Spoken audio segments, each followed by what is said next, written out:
Hi, I'm Douglas Ferguson. Welcome to the Facilitation Lab podcast, where I speak with Voltage Control certification alumni and other facilitation experts about the remarkable impact they're making.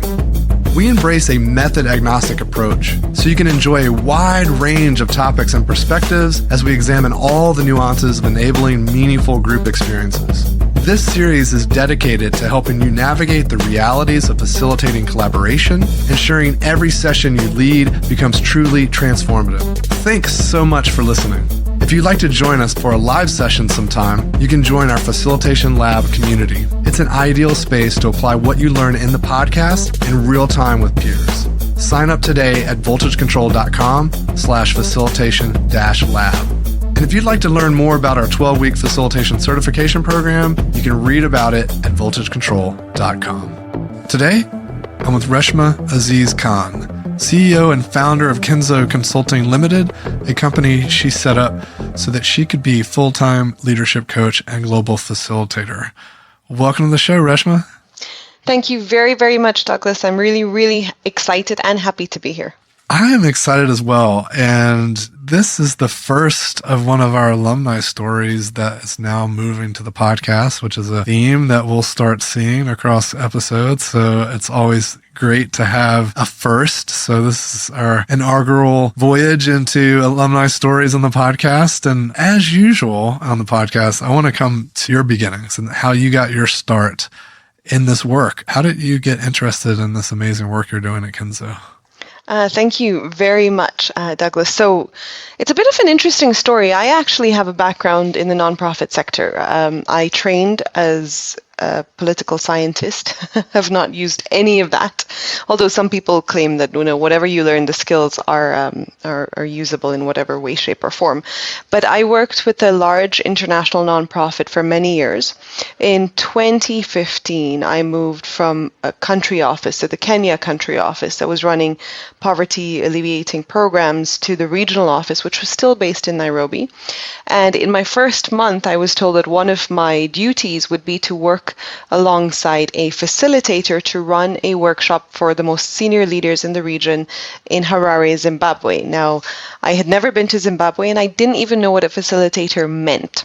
So I was a bit, I had some trepidation, I was a little nervous, and I got talking with this facilitator and still didn't quite understand what she actually did.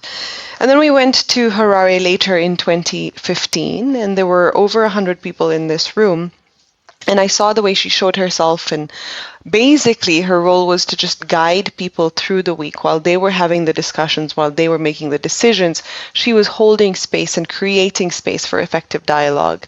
And I remember a particular incident where there were two very, very heated opposing groups that could not agree on a critical decision for organizational continuity. And she was able to sort of get them to step back, and still have that conversation of divergence, conversation where they didn't necessarily agree, but eventually come to a point where they could converge and compromise and see what the other was saying. And so that blew me away, because in my mind, I thought, gosh, to be able to have a skill to bring over 100 people in a room that are not all agreeing, that are very different personalities, very different parts of the world, very different cultures, to be able to all come together, share their viewpoints, and ultimately still end up with a similar goal and a shared goal was incredible. And that's the first time I saw a live facilitator in action, and I honestly was so taken away. It was like watching magic happen. Do you remember the feeling that maybe came up for you as you were watching this magic happen? Absolutely. I think it was a feeling of awe, complete awe, but also a feeling of excitement, because the energy of the room, despite the fact that people were not necessarily agreeing with each other, there was an energy, there was a buzz in the room that humans were getting to their most generative thinking, that they were getting to the space where they were going beyond what they thought they knew about the organization. And that was so exciting. And I felt like I was a little part of this potential future journey that could be so incredible for the organization. So I was awestruck. I would say I was very excited, but also very curious, and almost felt like a groupie after this facilitator. It's just that sense of, my gosh, if you can bring humans together in a space like this to move towards a specific direction, this is incredible. This is what is the core and the meat of business and organization and future and innovation and everything else. Wow, it sounds like that moment was pretty pivotal for the organization because they were able to start to see themselves and the institution as different or from different perspectives. Yes, absolutely. Absolutely. And I think that they were able to see also each other. They were also able to better understand the other human in the room, the other human across from them. So it wasn't just about them coming with their roles, they're coming with their challenges and their budget issues, but actually seeing the other person, the other human, and taking the time to understand that behind all these challenges, there was a person who really wanted to make a difference in the world like they did, and getting to that bare minimum of understanding we were all here to make a difference.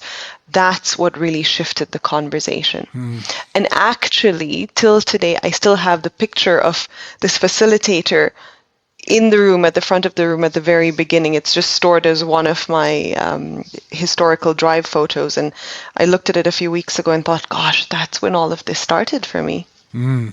Wow. You talked about this ability for people to see other people in the group and understand them and kind of put aside maybe the tactical, logistical pieces of the work and just kind of see each other as humans.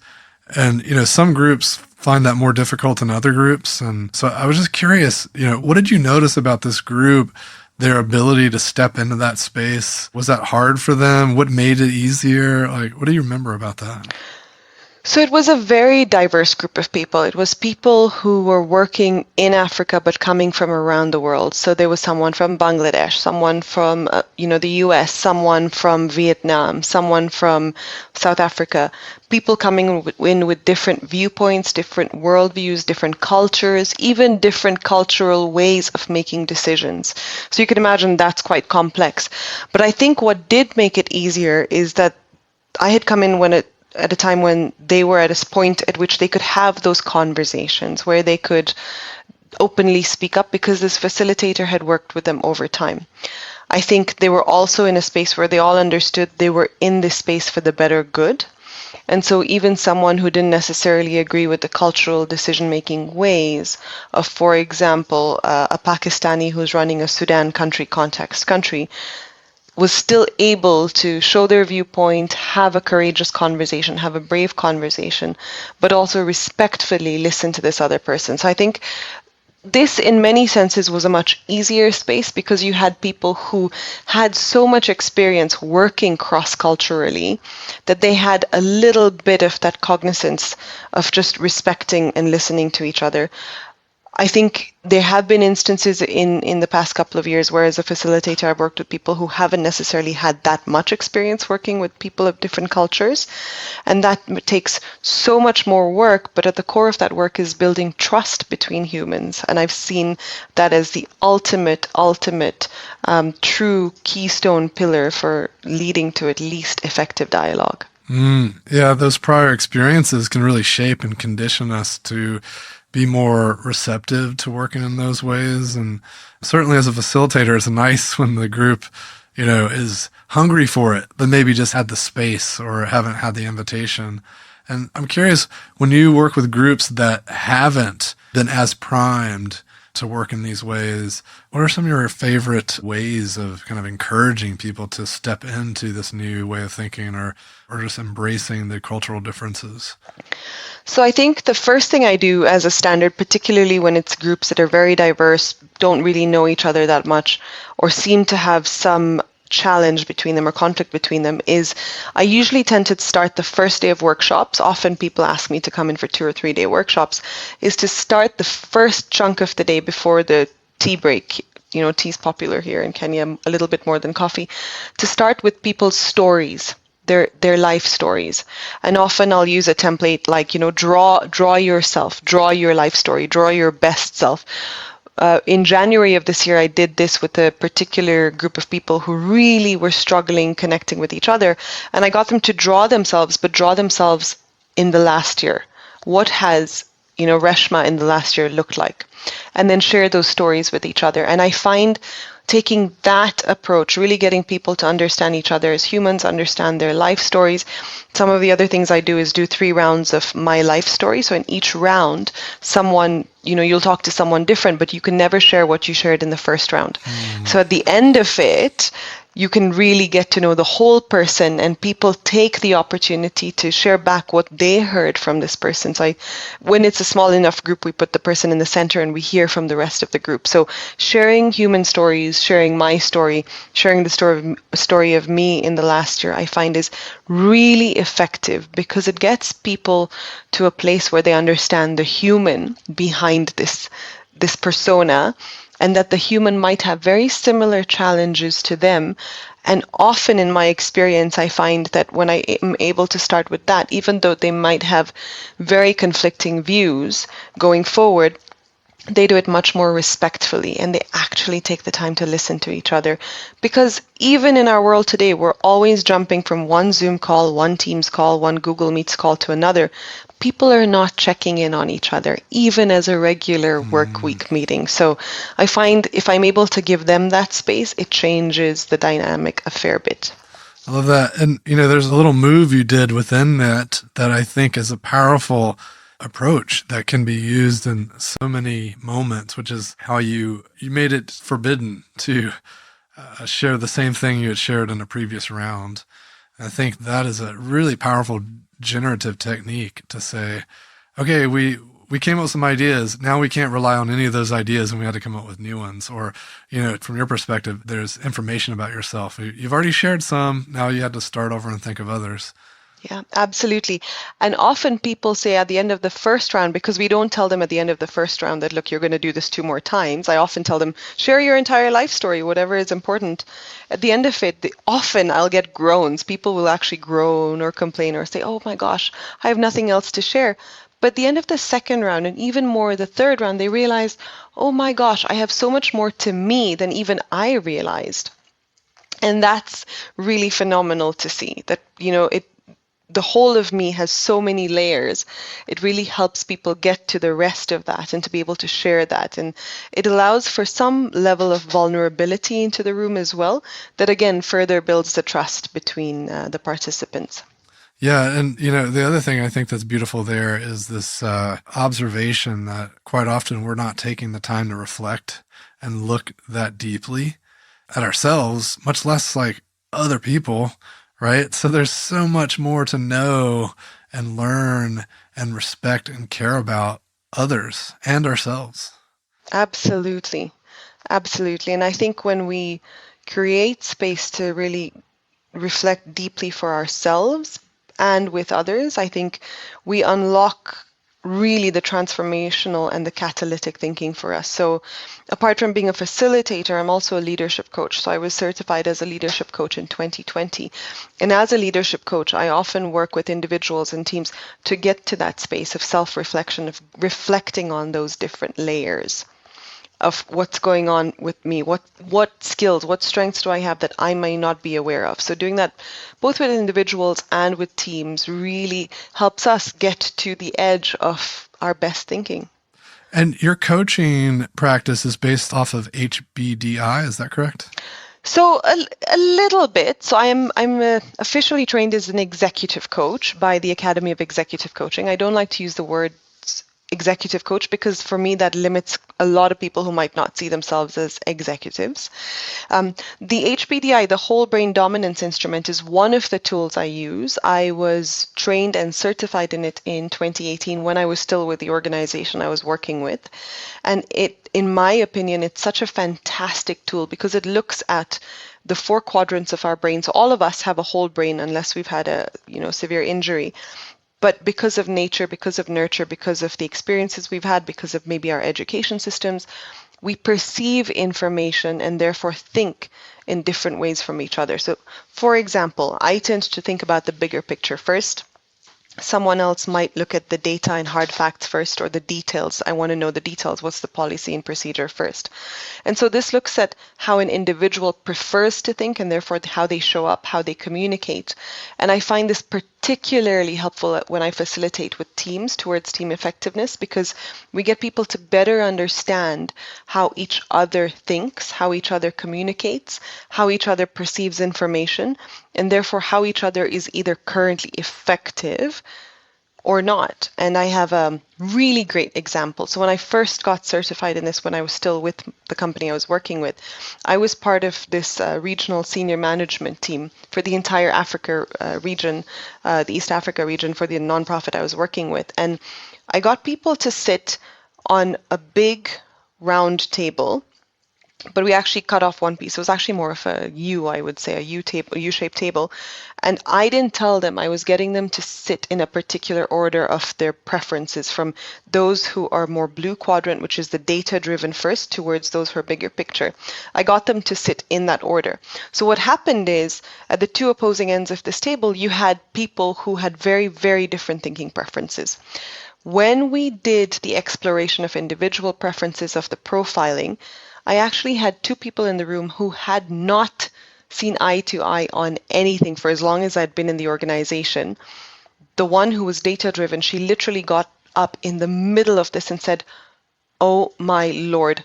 Those were her exact words. She pointed to the guy across the room and said, "I thought you just really hated me and that's why you didn't respond to my emails."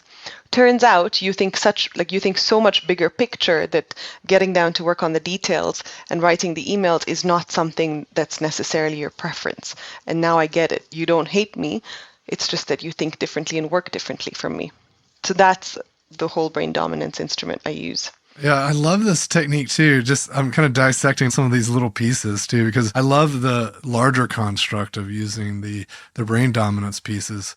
Also, just this idea of how we place people in the room so that there's a physical and a visual corollary to whatever construct we're trying to share. And in this case, you're trying to show these opposing kind of perspectives or viewpoints, but there's so many other ways that we might benefit from assembling folks in a room in a certain order, or so that they can kind of see themselves juxtaposed in certain ways. So I love that. Such a powerful thing to do. Yeah, no, absolutely. And I think, in many other spaces, it's about using round tables with 5 people, but 5 people with, again, opposing viewpoints, but often not telling them that's why I'm putting them on a table together. So they figure it out for themselves. And I find that generates so much more interaction than the typical sorts of, layouts you'd often see in very traditional conferences and workshops. Yeah, it's also fun if you don't tell people ahead of time and then in the debrief you expose it. Yes. Yeah. So then, in that rich conversation that's happening after they've made some hunches or epiphanies on their own, then we all talk about, hey, what was this like and what did that make possible for you? Absolutely. Absolutely. And the ahas, right? That's when a lot of people see their ahas. And in a few experiences, that's when people have said, I never thought we'd be able to sit on the table, me, the finance person, you, the comms person, this person who's doing programming, and agree on something. But this has actually made us realize that we probably need to be doing this even more, even when we go back to our offices, because we can collaborate together. So you transitioned from an event project manager, to starting your own practice, Kenzo Consulting. And I'm really curious if there's any challenges or advice you might have for others that you want to share about this transition. Yeah, absolutely. So I transitioned in 2020. Officially, I think my first day at my company was October of 2020. I left my job in just a week before that. And I have to say, most people around the world thought I was absolutely nuts to leave a job in the middle of a global pandemic.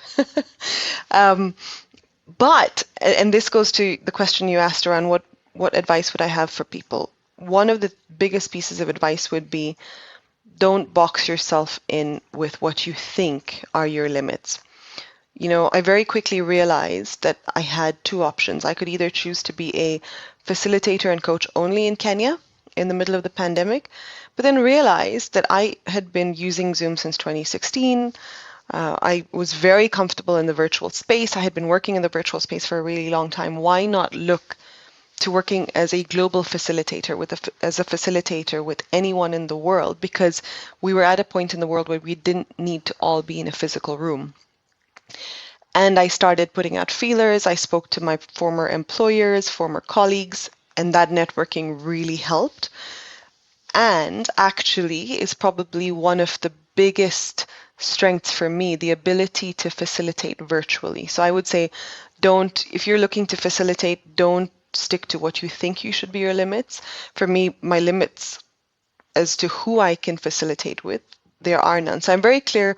I prefer to facilitate in the social impact space because that's the expertise area that I come from. But also from an ethical point of view, I want to be able to try and create lasting impact in the world. And I think I can do that through working in social impact, whether that's international nonprofit or social enterprise or social venture or civil movements, but not limiting myself to just my own geographical country. And then the second is networking. I started networking and telling people I'm thinking about doing this from the moment I had the idea in May of 2020 to say, look, I'm going to become a facilitator, just so you know, I'm putting the feelers out there.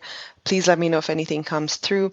So I think really setting the ground for yourself, networking, talking to people from across the board, depending on the industry you want to work with, but also not limiting yourself to just a very specific area, a geographical area, because as a facilitator, you don't have to be the technical expert for the specific stuff that people are talking about in the room. I mean, there are instances where it's very helpful to know what they're talking about, but you don't have to be the technical expert. Just like as a coach, you don't have to be an expert in the subject matter to be a good coach. Another thing I was noticing in there was this focus that you had. And I think that's worth calling out for listeners because you didn't say that you're a event project manager who also facilitates. You said, I'm becoming a facilitator.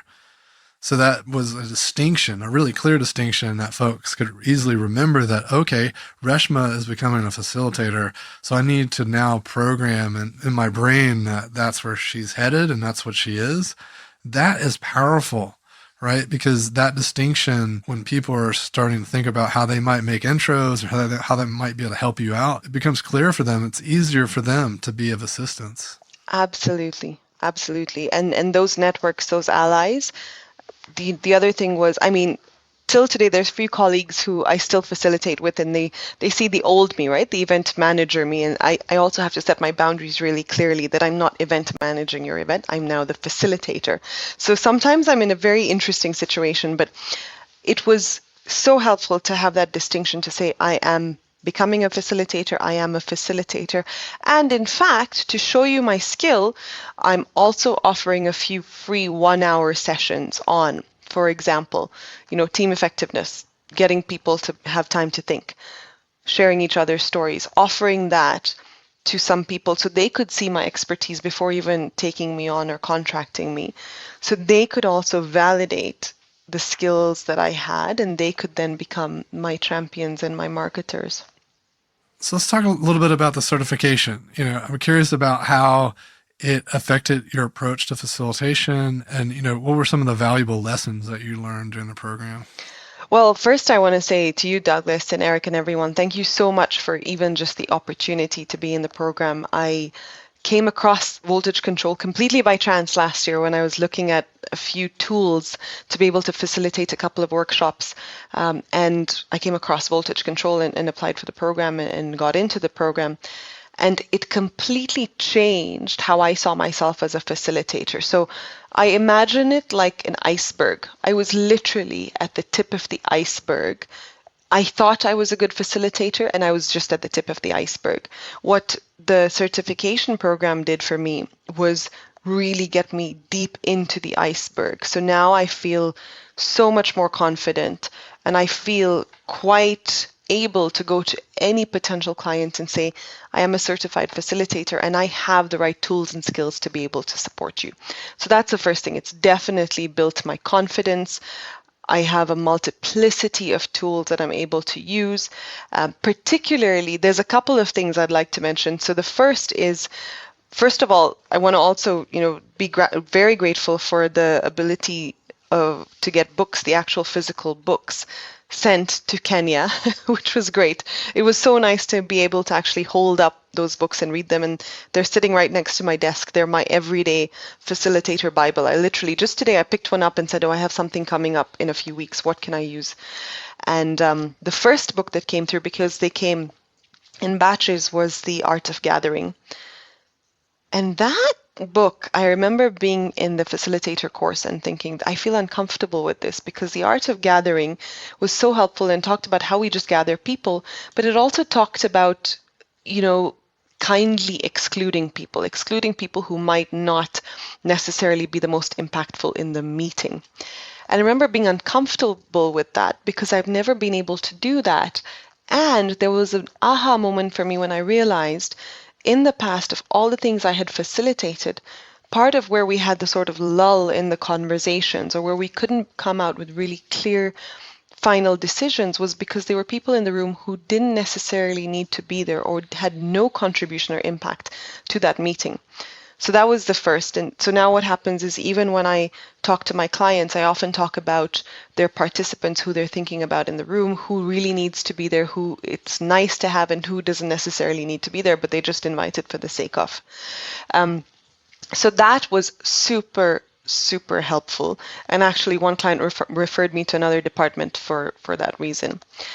The second book that I absolutely live by is the rituals for remote meetings and virtual connection.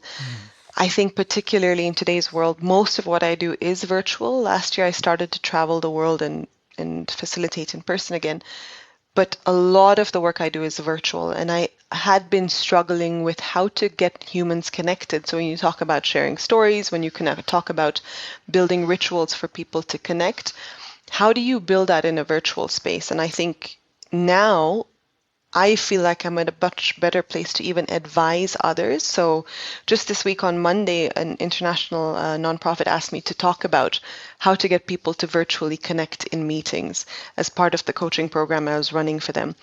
So I feel like I have a little bit more legitimacy to talk about some of this. It's really given me the tools, the legitimacy, and also this very clear thought process. I think in the past, I was a little bit more ad hoc in my thinking around how I was going to run workshops. So of course I had a run of show, I had an agenda, but I really wasn't thinking through the process. And so when working on the portfolio, that really got me thinking through the process of organizing events, the process of planning for facilitation and post-facilitation, and what that looks like. One of the other tools that I absolutely love, that I was introduced to because of the program, is Session Lab, which I use again all the time now for all my workshops. So there were so many great tools, but ultimately it really got me to a space of confidence and reassured me that I'm exactly where I need to be. As a facilitator, I'm exactly in the space that I need to be in this world. I love that. And, I'm a huge fan of Session Lab. They're a great partner. And, when I see folks using spreadsheets and trying to add up like dates and times inside of spreadsheets, I'm like, oh, no. Like there's a better way to do this. Yeah. I was a spreadsheet user before because I didn't know better. And then, someone changes one time here and then you have to go back and manually change everything. And now this is so easy. You can add stuff. I absolutely love it. It's such a great tool. So I want to come back to, there's this concept we've talked about before, and I think you mentioned around just holding silence during conflicting conversations or conflict-heavy environments, and how that can create equity and maybe more voice so that you can, bring perspectives into play. So I was just kind of curious to hear your take on holding silence. It's a space that in the past I have been extremely uncomfortable with. In the past, about 4 or 5 years ago, if you'd asked me, would you be able to not just hold a space of silence, be in a space of silence, I would tell you I feel extremely uncomfortable and anxious because I feel like I don't know what's going on. I feel like people are not speaking. I feel like there's a lot of discomfort in the room because in my mind, I believed that silence was a bad thing, that silence meant people disagreed.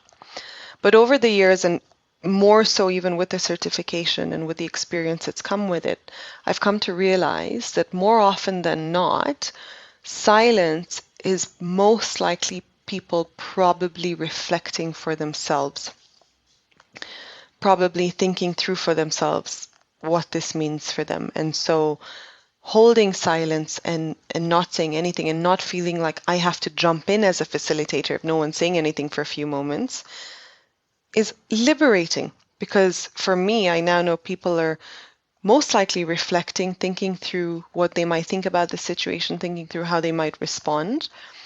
And I'm okay with that.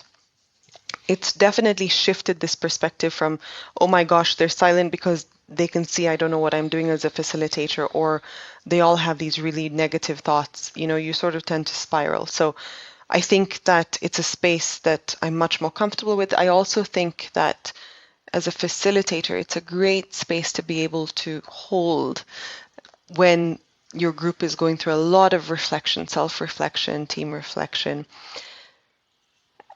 And then you speak about, this idea of equity. I think also holding that space allows the diverse voices in the room to also have their say ultimately, because you're not pushing the voice. You're not the most powerful voice, that they're actually able to all then step in when they need to. And linked to that is I organically somehow became a diversity, equity, inclusion, dialogue supporter, facilitator.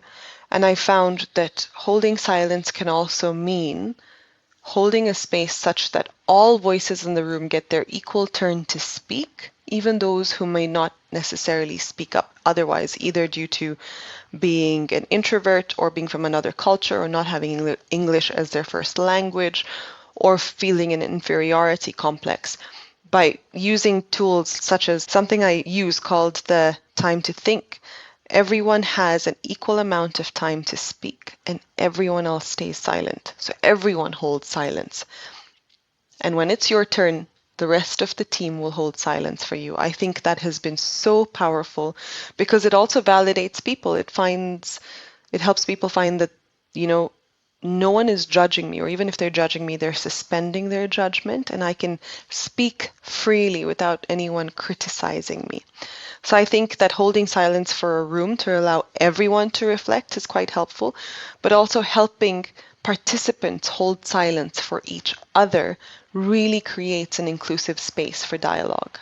Yeah, the thing I try to come back to is, when you talk about the spiraling and the inner thoughts that might be rolling through our heads of like what people are thinking is, I always think about how when I've been in an audience and, a speaker is, and because facilitation is not really performative. So I like to go to an example that's performative, whether that's a band that's playing. A great example is like a jazz improvisationalist, right? They're improvising and things get a little off, right? Or maybe they drop their instrument or, something really goes really bad, but then they somehow recover. And you don't dwell on the fact that they messed up. You rejoice the fact that they actually recovered in a really cool way, right? No one's sitting there hoping you fail. People want you to be successful. They're there in the shared interest to be successful. And I think that is why focusing on purpose matters so much, because if we get really clear on that purpose and everyone's really rooting for us to do good in that purpose, then all the little micro moments don't really matter, right? They're going to be interested in how do we get to that purpose, and they're not going to be judging like little moves that we make. Absolutely, 100%. I think you're so right. I think when you really focus on purpose, your purpose and the purpose for you supporting this specific group of people, what you're hoping for the outcome, what I find is it helps me listen more keenly, listen more deeply. And when I'm truly listening not just with my ears, but listening and observing what's going around, I find that even though there may be moments of silence, I don't have that anxiety because I feel like I am in a space where I am supporting them through this process and I'm keeping my eye on the goal and keeping my eye on the purpose that we have set together. And it definitely takes away from the voices in the head. Yeah. And do you ever feel like that when you're really intensely listening, like you can actually find that you can listen in the silence as well? 110%. 110%. And listening in the silence, observing, seeing what's not being said in that silence, that tells a whole story as well.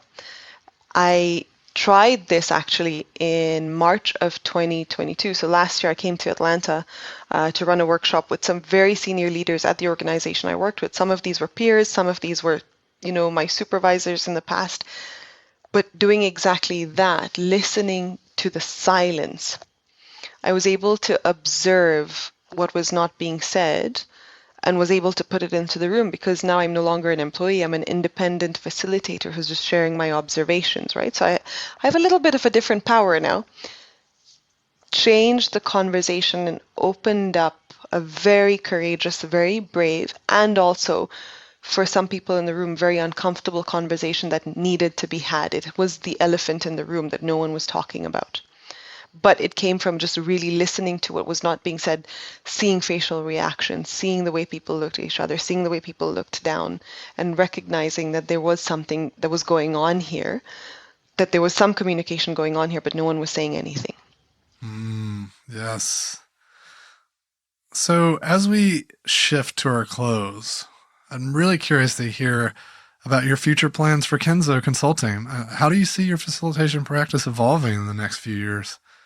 Well, hopefully it grows and grows, more global work. I'm keen to continue to work globally with the social impact sector. I'm hoping to be able to work with even more global teams, more global virtual teams, and in person. I do have a travel bug, so I'm hoping to travel a fair bit again, but also to infuse elements that I find unique to the way I facilitate. So, for example, I find that a lot more I'm also supporting facilitation around well-being and infusing well-being and leadership resilience into facilitations. I'm hoping that I can build on that as well, build a few more skills to really focus on what is my niche, what is my unique selling point.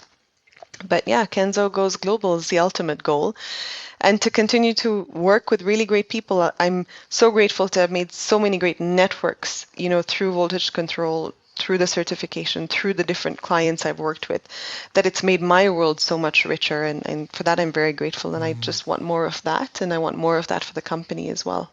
I love that. It's like all about connecting with the people, and it goes with your global theme as well. Yeah, absolutely. So as a final question, let's leave our listeners with some advice that you might have for someone who wants to pursue a career in facilitation, or someone who maybe just wants to add facilitation capabilities and competencies to how they show up at work. I would say go for it. I would say test it out. You don't have to wait till even getting a certification. You can start to facilitating, gathering people, holding space for conversation. Just go for it. If facilitation is something you see as a potential career path, or as something you would like to add as a skill in addition to your work, just test it out, try it out. That's what I did and found actually I really love it. And that's the decision I made to be a full-time facilitator, is because I loved it. So I would say test it out, try it out. I think there's a lot of opportunities. Facilitation doesn't just have to be workshops and conferences. Yes, that's the really glamorous part of it, but it's also about gathering people, gathering community even. So even in your local communities, if you're doing something to gather people towards a common goal, can be facilitation, and really stepping back as that independent person holding space and creating space, creating tools, creating experiences for humans to connect. I think anyone can do that if they put their mind to it in the best way that they know how, in their most authentic way.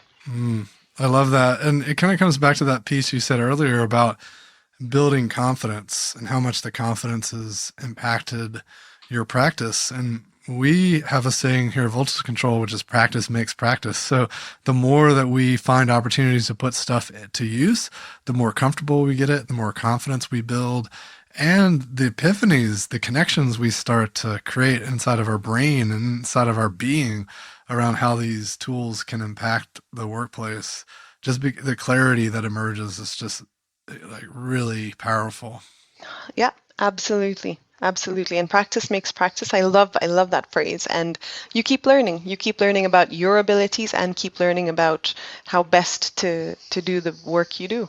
Well, Reshma, it's been a pleasure chatting with you today. And I want to thank you so much for joining me on the podcast. Thank you very much, Douglas. It's been such a pleasure. Conversations like this give me even more energy and even more excitement to go out and continue to facilitate. So thank you very much. Thanks for joining me for another episode of the Facilitation Lab podcast. If you enjoyed the episode, please leave us a review and be sure to subscribe and receive updates when new episodes are released. We love listener tales and invite you to share your facilitation stories. Send them to us on LinkedIn or via email. If you want to know more, head over to our blog, where I post weekly articles and resources about facilitation, team dynamics, and collaboration. voltagecontrol.com.